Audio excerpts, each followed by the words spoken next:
Kisah Karaton Kartasura adalah salah satu babak sejarah yang tak terlupakan dalam perjalanan gemilang Kesultanan Mataram pada abad ke-17. Tempat ini tidak hanya menjadi pusat kekuasaan, tetapi juga pusat kebudayaan yang mengilhami banyak generasi. Pada tahun 1680, Amangkurat II memerintahkan pendirian Karaton Kartasura. Keputusan ini diambil karena pada saat itu Keraton Pleret, pusat kekuasaan Mataram yang sebelumnya, telah dikuasai oleh Pangeran Puger.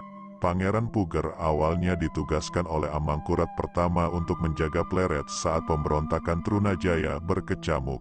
Akhirnya, Pangeran Puger memilih untuk bergabung dengan Kartasura dan mengakui kakaknya, Amangkurat II, sebagai pemimpin sejati.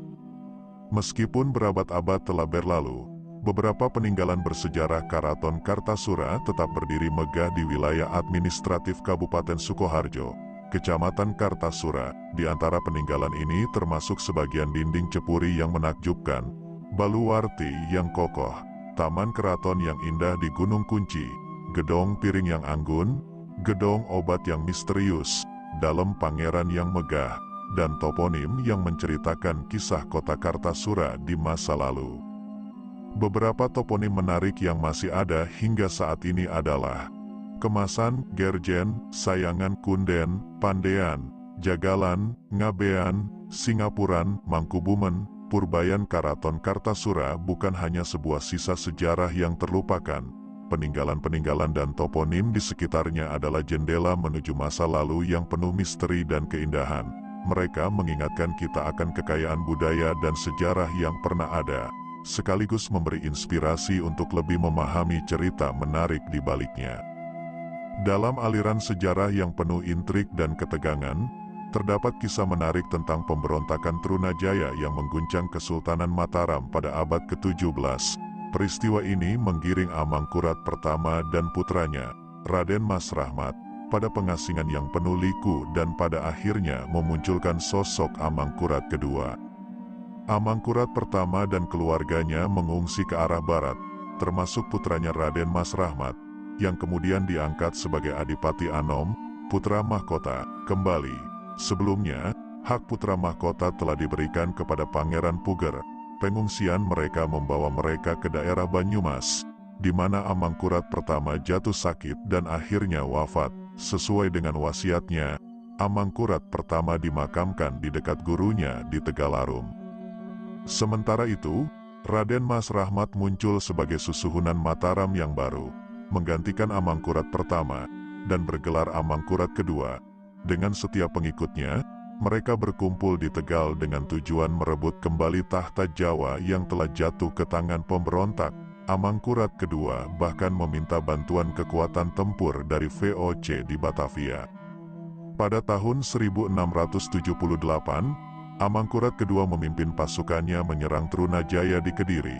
Dengan dukungan dari serdadu VOC, pertempuran sengit berakhir dengan penangkapan Trunajaya dan hukuman mati baginya. Kekuasaan Mataram berhasil dipulihkan oleh Amangkurat II. Setelah berhasil menumpas Trunajaya, Amangkurat II memimpin pasukannya ke Semarang, di mana ia memerintahkan pembukaan hutan Wanakerta yang akan menjadi lokasi keraton baru. Namun, Pangeran Puger, yang sebelumnya ditugaskan oleh Amangkurat I untuk mempertahankan Pleret, telah mengangkat diri sebagai susuhunan Ing Ngalaga di Pleret. Amangkurat II awalnya menjadi seorang raja tanpa istana karena keraton Pleret telah dikuasai oleh adiknya, Pangeran Puger, yang menyandang gelar Sunan Ngalaga. Amangkurat II berusaha membujuk Sunan Ngalaga untuk bergabung dengannya, tetapi panggilan itu ditolak, memicu perang saudara yang berkecamuk. Puncaknya terjadi saat Sunan Ngalaga menyerah pada tanggal 28 November tahun 1681 kepada Jacob Cooper, perwira VOC yang membantu Amangkurat II. Sunan Ngalaga kembali menjadi pangeran dan mengakui kedaulatan kakaknya sebagai Amangkurat II.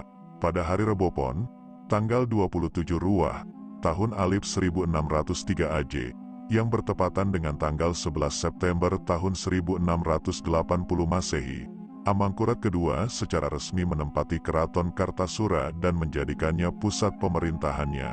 Dengan demikian, berakhirlah pemberontakan Trunajaya dan dimulailah babak baru sejarah Kesultanan Mataram di bawah kepemimpinan Amangkurat II. Salah satu momen paling menggemparkan adalah peristiwa Geger Pacinan, yang tidak hanya menjadi pemicu kehancuran keraton, tetapi juga mengungkap perubahan sikap yang mengejutkan dari Pakubuwana II terhadap para pemberontak Tionghoa. Segalanya dimulai ketika kemarahan para pemberontak Tionghoa memuncak akibat perubahan sikap Pakubuwana II. Kekuatan pasukan pemberontak yang kuat berhasil meruntuhkan pertahanan pasukan Kartasura di beberapa wilayah kunci seperti Boyolali, Teras, Mojosongo, dan Ngasem.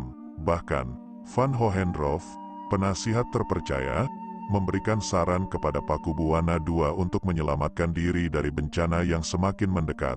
Namun, ada juga suara yang memohon agar Pakubuwana II menunggu dan melihat apakah pasukan Kartasura mampu meredam serangan pemberontak.